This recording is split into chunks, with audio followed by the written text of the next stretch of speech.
I'm just gonna start the game here, and I guess we shall see. All right.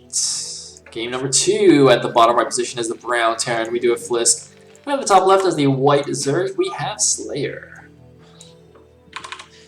Well, okay, so let's see. Now, last game, I think Slayer was taking pretty good fights for a while, and it seemed like he really had a grip on how to basically deal with Flisk.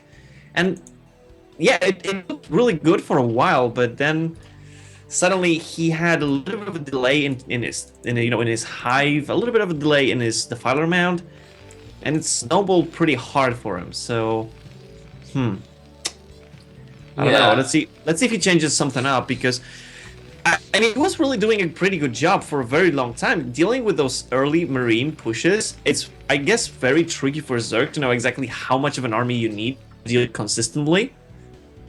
I'm actually thinking back to that game, and one thing that was bothering me the whole time was Flisk's big mutiling surrounds on the Marine groups.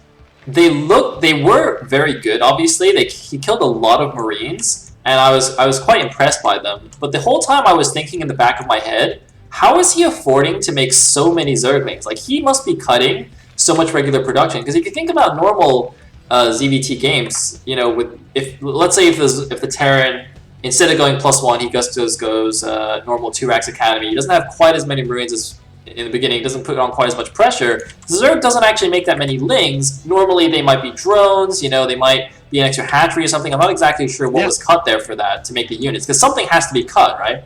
So it might be that actually, even though it looked good every time he killed the big bunch of Marines, or at least traded down his army, maybe that was actually bad for him, because he was just using so many units for that. And that actually put him behind. Because that's why, maybe that's why the hive was so late. That's why all the lurkers were so late. I mean, definitely, I see what you're saying, and I think maybe that's why Zergs, like, you know, top Zergs, foreigner Zergs, and Korean Zergs, like this low amount of units style, but very technical, so that they can stop every wave with a different tech. Yeah. Because that way you can continue with your economy. So instead of, like, because Terrans don't have this problem, they produce from the barracks and they produce SCVs from command centers.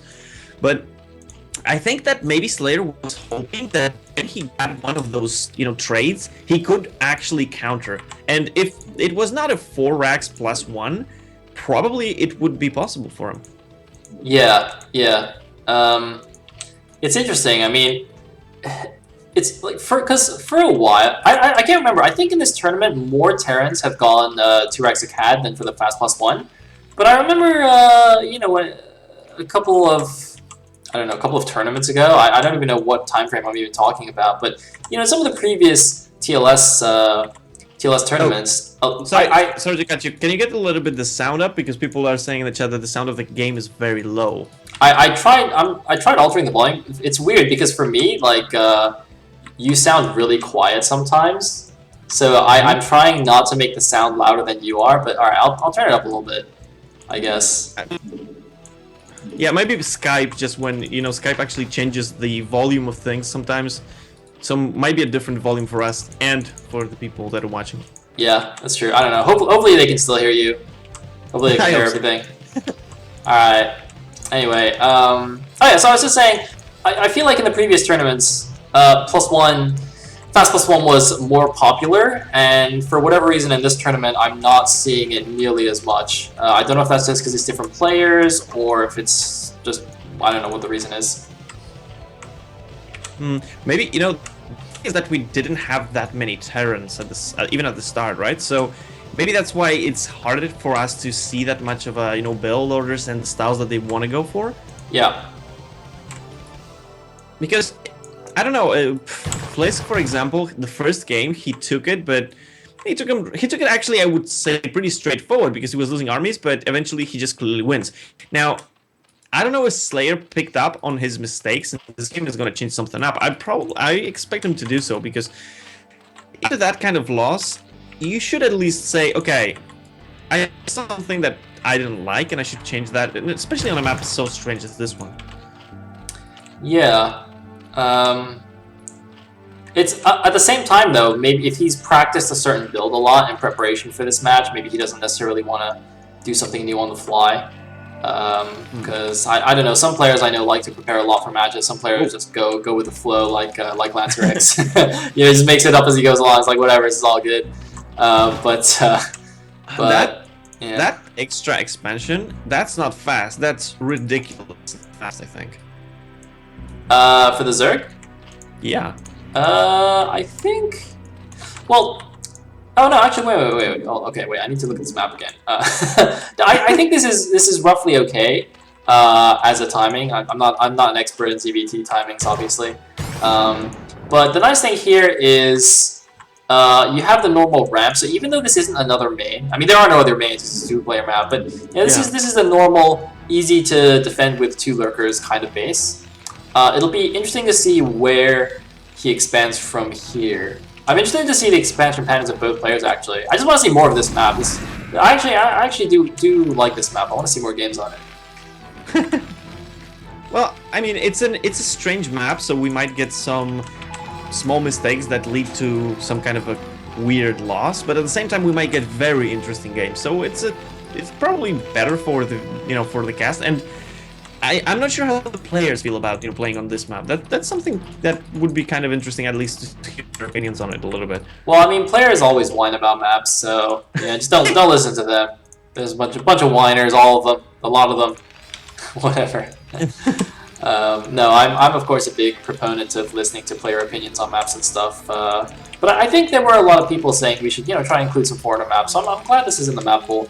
I don't know.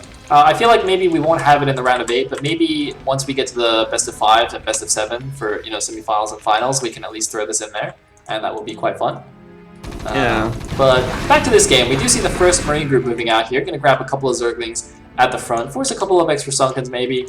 We shall see. I like how Slayer in both of these games has been leaving his creep colonies as creep colonies until the very last second. Yeah, and look at how fast the Queen's Nest actually is. Yeah, that's quite good, I think. Yeah. If you compare it to last game, yeah, it's way faster than last game, but I think this is what you need to get the Defilers out in time. I mean, yeah, Lurker aspect is not even started though, so that might come to be a problem.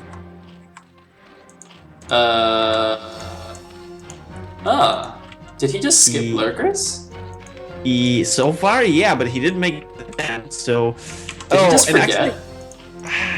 You think? Maybe he didn't have the money for a while, so maybe that's why. But he only made the Queen Nest. He's not making the Hive, and he's not making the Lurker aspect. He's not making anything. He's just too busy focusing on the Muta Micro. I mean, it happens. Oh man, I love what Flisk is doing now. Look at this. The main Marine group is fighting the Mutas, and there's a second group going to attack the third that only has the 1 Sunken there. Very easy for the 1 Marine group to kill that, actually. Well, it looks like no, he's actually bringing it back. He wants to reinforce because the Mutas are doing a little bit too much damage. Yeah, and the links are coming up again, but see the difference? Now the Zerglings have to be really well timed, otherwise, they're not going to be there in time to help with the Mutas. So he actually has started Hive and Lurker research at the same time. That seems a bit weird to me, but oh, listen, the Marines might get caught on the ramp. They're caught between the Sunken and the Muta link here. Reinforcements coming from the back, but they get completely annihilated. Very awkward position for them there. Oh man. Yeah. That actually might be what Slayer needed to really get a good lead in the game, because as you mentioned, with Lurker not being done and Hive started at this right now, so the Hive is pretty well timed. At the same time, he didn't need the Lurkers. I think he should have just gone full Crazy Zerg. I'm pretty sure he just forgot the Lurker aspect because he was too busy microing the Mutas. And at that point, he should just be like, screw it. Alright, we going Ultras, boys. And just committed like that. Because these Lurkers are gonna be super late. You know what though? The middle small gap where Zerglings are running through right now, Dragoons can fit, but can Ultras fit? I'm pretty sure Dragoons and Ultras have the same unit size, even though Ultras should be bigger. Okay. Yeah. Okay. Okay, so in that case, probably not gonna be a problem. Oh, small attack from the Terran.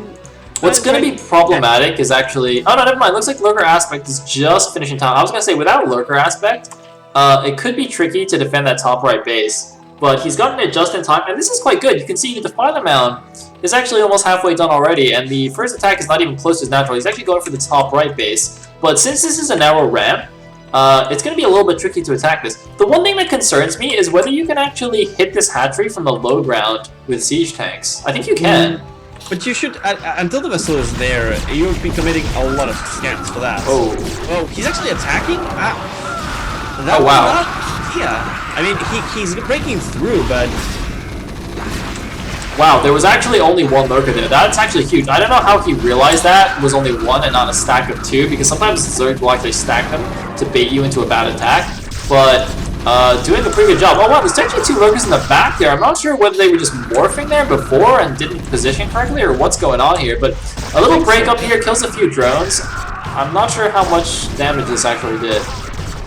I mean, the gas is really the most important part, I think, right now. So, all the drones still there, they're just gonna be built up. So I guess it's okay for now, but I do think that Slayer is gonna require another base relatively soon. Yes. Well, I guess he'll take the 12. You can actually... it looks like Flisk agrees with you because he scanned the 12 o'clock exactly as he said that, just to check. We do have Consume on the way now, and... I mean, at least there's no third base on the way yet for the Terran. I think there's going to be a command center built here in the main to be floated out. But we do already see the mech switch, so you can see a completely different strategy from last game. He's going for... he's going for the mines now. He's got the... Or he's going for the Vulture now. He's got the mine upgrade. He's getting the speed upgrade now. He's going for that mech switch. He's not lifting the barracks yet. He still needs that production. But he's going for the style I said, is more popular among the foreigner players nowadays. Compared to that really cool SK Terran style. Yeah. Oh, nice catch there, Flisk. Yeah, I gotta say, Slayer, even though he has played some impressive moves in these games with the Mutiling, his lurker control and positioning is just god awful. I mean, to be honest, his control of the Mutas and of the Lynx isn't like flat out amazing. He's just producing a lot of it because he's got 30 drones right now, and there are 60 SVs right now. So yeah, he's producing a ton of units, but I believe that basically kills his late game. Yeah. I mean, it's the same problem he had last game, I think. He's just having to produce a lot of these. I mean, Mutiling, it's okay. Like, Lings are cheap, Muta's not so much. But producing a lot of them early, again, cuts into your drone count, as you're pointing out here. His drone count is really not that high. So that's being a problem. But I mean, just like look at this top right. There's a random lurker behind the mineral line. Like what is that lurker even doing there? It's like hello? Anti-drop. Oh man. Oh, I mean, this attack shouldn't actually kill Slayer, but even if he trades somehow efficiently, as long as what the I don't know what that was. Okay, so it looks like Flisk now deciding to donate some units to Slayer, grabbing a tank and a science vessel. Crucially, it's very nice pick off. Slayer's plan is a bit weird, I think. I mean, he has the tech, but he doesn't really have the economy to do anything good with it. And going through this map with mines already down. Yeah, it's gonna be a bit tricky here. Yeah, to say the least. I mean, he can still do something. If he takes another base and just plays it slow, keeps the swarms going down correctly, he might still go for a very good late game, but it's gonna take him some time to get there. And at the same time, Flisk seems to be expanding at a pretty decent rate. Oh man, here come the mass vultures. Two lurkers caught in the middle of the map. They're like, help, get me out of here. I don't want to be here. And they're dead. So, okay. So here I think, well, there's an SCV here. I think we're going to see the fourth base from Flisk at the 3 o'clock. And see, this is what I wanted to see, the expansion patterns. Oh no, I'm sorry. It's starting at the bottom left, actually. Okay, so I'm not sure what this SCV was doing here, but the expansion patterns on this map could be quite interesting. Especially for a more mobile Terran army, and we got some suicide mutas down here at the 6 o'clock. Slayer is multitasking, definitely a little bit dubious, and losing a drone to the 12. I don't know. And whoa, wait a second. There's no upgrades at all for Slayer. Okay, Carapace is about to finish, but there has been no upgrades at all. Now that's gonna be a problem. Yeah. Because this map is actually quite small, in my opinion. It looks, I mean, it looks normal, relatively okay, but if it's small enough that you can split the map as, it seems like Flisk is thinking about that. You need to be very cost efficient really fast as the Zerg, otherwise there's nothing really, and without upgrades, oof. I don't know. Yeah, I'm not actually sure what Slayer should do right now, because his 4th base is pretty much same timing as the Terran. He's constantly under pressure, and there's a lot of spider mines on the map now, so he can't easily go through. And not only that, because it's a 2-player map and not a bigger 4-player map, it's even harder to go for like big Overlord drops, because it's easier for the Terran to cover the ground and sort of predict where they might be going and scout accordingly. So that strategy is also sort of off limits, or not off limits, but just more difficult. And man, look at this, Flisk taking another base here in the middle. I mean, there's another problem that I think bases in this map seem relatively far away, and that means that the drop, if you kill only one base from the turn, he has as many as Flisk is taking right now. Probably not that big of a deal. Oh, Plague actually. Well, that'd do something. Yeah, pretty decent Plague. A bunch of Hydras coming out now in response to the mech switch. Of course, the army composition changes against mech. You don't want that many lurkers. Oh, nice Plague. Hydras with Plague combination actually really good, but mines are so good against Hydras if they don't kill them. Yeah, that was painful to watch. I don't know. I'm looking at Slayer and he's doing some nice moves. But every time he's making something like that, he's not producing from his bases so well, and that's gonna really, like, he doesn't have enough. Yeah, one thing I just realized is Slayer has never actually attacked Flisk this entire game. Even when he got his first round of mutas out, he used them purely to fight Marines in the middle of the map. Like, Slayer has ever been on the offensive in this game, which is actually quite problematic. Like, you can't win a game by defending. I suppose unless you're Terran. He should switch races if he wants to do that. I mean, even if you get very good plagues, you're still gonna have to at least combat the siege tank's range. Yeah. So you need a very good, big, beefy army to deal with that. Oh, one vessel that goes down. And random small group of Zerg units suiciding in the middle. They're actually going to take a few tanks down with them, which is nice. Yeah.